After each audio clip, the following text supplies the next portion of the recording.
coleção Convite à Reflexão é um projeto da Discurso Editorial e da editora Almedina, cujo propósito é oferecer subsídios aos professores do ensino médio, aos estudantes e a todos aqueles interessados em temáticas filosóficas sobre autores, conceitos e problemas relevantes da história da filosofia. O coordenador do projeto, professor Milton Meira do Nascimento, meu colega do Departamento de Filosofia da Universidade de São Paulo, sugeriu que eu escrevesse um volume sobre o conceito de soberania na filosofia moderna, o que eu aceitei de pronto em razão da minha familiaridade com o tema e de sua importância. Como nós sabemos, o conceito de soberania teve um papel fundamental na elaboração das primeiras teorias do Estado moderno. Ele foi decisivo na justificativa do processo de centralização administrativa e judiciária, de concentração do poder político e militar por parte de monarcas europeus que passaram a reivindicar a independência externa e a supremacia interna em seus territórios. Pela sua relevância, ele tornou-se um dos temas centrais do discurso legal e uma referência obrigatória nas teorias políticas, uma espécie de conceito organizador a partir do qual foram tratadas as principais questões do pensamento político moderno. No entanto, nas últimas décadas, o seu uso tem sido frequentemente contestado, seja por não se adequar às teorias políticas contemporâneas, seja por não espelhar a realidade do mundo atual. Afinal, a interdependência econômica, jurídica e cultural em que se encontram atualmente os Estados nacionais, fenômeno que tem sido denominado de globalização ou mundialização, teria tornado seu uso, no mínimo, problemático. Antes, porém, de decretar a sua irrelevância e jogá-lo na vala da história, talvez seja importante rever sua gênese, sua formulação inicial e sua função na construção das teorias do Estado moderno.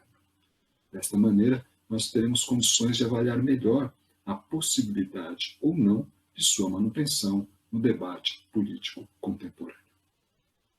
O livro, publicado pela primeira vez em 2013 e agora republicado em 2019, se propõe justamente a descrever de maneira introdutória a origem, a definição e o uso do conceito de soberania na filosofia moderna. Ele está dividido em 4 capítulos. O primeiro capítulo aborda a construção da noção de soberania, ou seja, de que maneira essa noção surgiu e se desenvolveu no decorrer do período medieval por meio de conflitos políticos e disputas legais em torno da suprema jurisdição sobre um determinado território. Em termos práticos, saber quem detinha a suprema jurisdição nesse período significava saber quem podia impor normas sem ser contestado, julgar e punir delitos, taxar e recolher tributos, enfim, quem era o legítimo governante, uma vez que o governo era essencialmente o exercício da jurisdição. Se de fato as disputas em torno da jurisdição sobre um determinado território prepararam o terreno para o surgimento do conceito de soberania, faltava ainda uma exposição mais sistemática que explicasse a sua natureza e a função de um poder soberano, os seus atributos e o âmbito de sua ação. Essa tarefa foi realizada pelo jurista francês do século XVI, Jean Bodin. O capítulo 2 do livro expõe, então, a sua teoria da soberania, que está esboçada numa obra intitulada Método para a Fácil Compreensão da História e se encontra plenamente desenvolvida em Os 6 Livros da República, talvez a sua obra mais conhecida.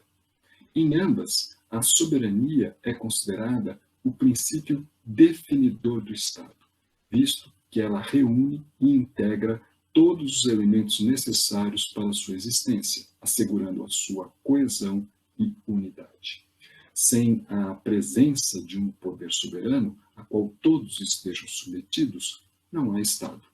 Na antiga metáfora do navio, o poder soberano é comparado por Baudin com a quilha, aquela peça estrutural sobre a qual se assentam as demais partes de uma embarcação, e sem a qual ela não passaria de um amontoado de partes desconexas.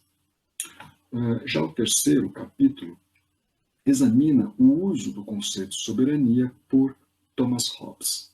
Como nós sabemos, para este importante filósofo inglês do século XVII, a fim de sair daquela condição natural de guerra de todos contra todos, os indivíduos, guiados pela sua razão, decidem se associar e transferir o seu direito natural de governar a si mesmos, segundo sua própria vontade, a uma terceira pessoa, criada artificialmente no momento do pacto estabelecido entre eles. É por meio desse pacto que eles se comprometem reciprocamente a submeter suas vontades à vontade dessa pessoa e abrem mão de seu poder natural em benefício dela, para que ela possa, ao concentrar o poder de todos, garantir a vida de cada um, a ordem e a segurança pública. O pacto marca, assim, a passagem da multidão de indivíduos para a unidade ordenada do corpo político.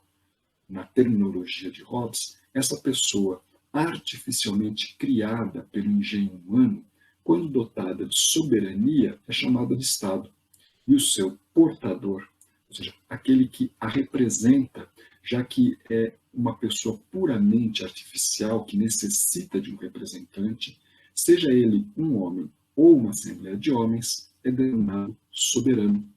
E os que participam do pacto de sua instituição, súditos. O terceiro capítulo examina, assim, a constituição do Estado, segundo Hobbes, os seus principais atributos, a sua função, a relação que se estabelece entre soberano e súditos, as prerrogativas e direitos do soberano, que derivam da maneira como seu poder foi instituído e da finalidade de seu exercício, entre outras questões. Se o principal mérito de Baudin foi de definir a soberania e de estabelecê-la como critério de existência do Estado, a grande contribuição de Hobbes foi de construir uma teoria do Estado como uma pessoa puramente artificial, com base no conceito de soberania.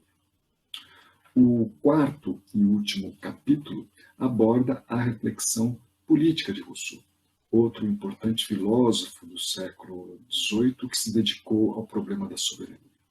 Como nós sabemos, Rousseau denuncia o erro de seus antecessores que, ao tentar compreender a comunidade política apenas como ela é, deixaram de investigar como ela pode ou deve ser. O seu ponto de partida, então, passa a ser os princípios do direito político, que, aliás, é o subtítulo de sua obra mais conhecida, O Contrato Social. Rousseau utiliza a noção de contrato para pensar a instituição da comunidade política, sua legitimidade, que depende da capacidade de assegurar a liberdade, qualidade distintiva do ser humano. É essa exigência que conduz, então, à cláusula fundamental do contrato, a qual todas as demais se reduzem: a alienação total, ou seja, a manifestação consciente de cada associado de ceder completamente todos os seus direitos em favor da comunidade. A partir dessa alienação total, cada associado torna-se parte integrante e indivisível da pessoa pública que é constituída pelo contrato.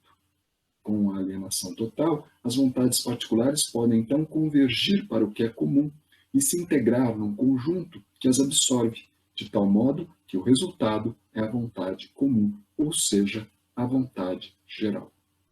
Como esta condição de alienação é igual para todos, numa reciprocidade de doação sem restrições, o resultado será uma união tão perfeita que cada um ganha exatamente o que cedeu, pois, submetendo-se ao todo, não se submete a ninguém senão a si mesmo e mantém assim sua liberdade.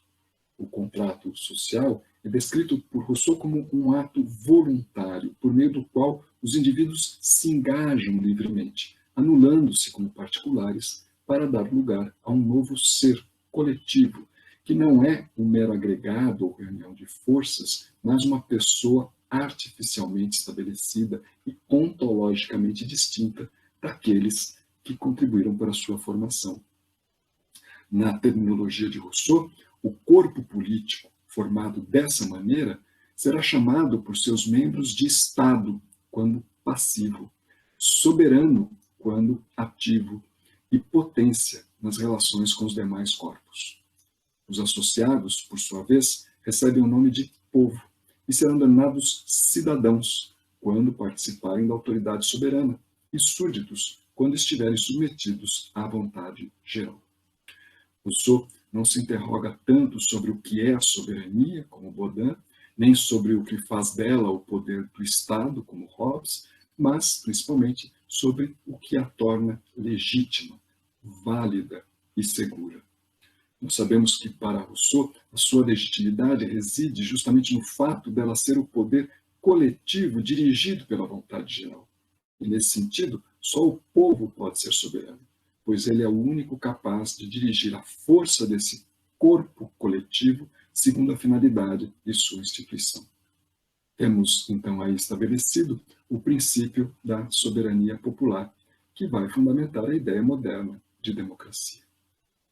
Dessa maneira, o que o livro pretende fazer é apresentar de maneira introdutória o surgimento, a formação, o desenvolvimento e o uso do conceito de soberania na filosofia moderna. O seu intuito é de contribuir para uma melhor compreensão do conceito de soberania e, assim, talvez auxiliar no debate atual sobre a sua relevância ou não no pensamento político contemporâneo.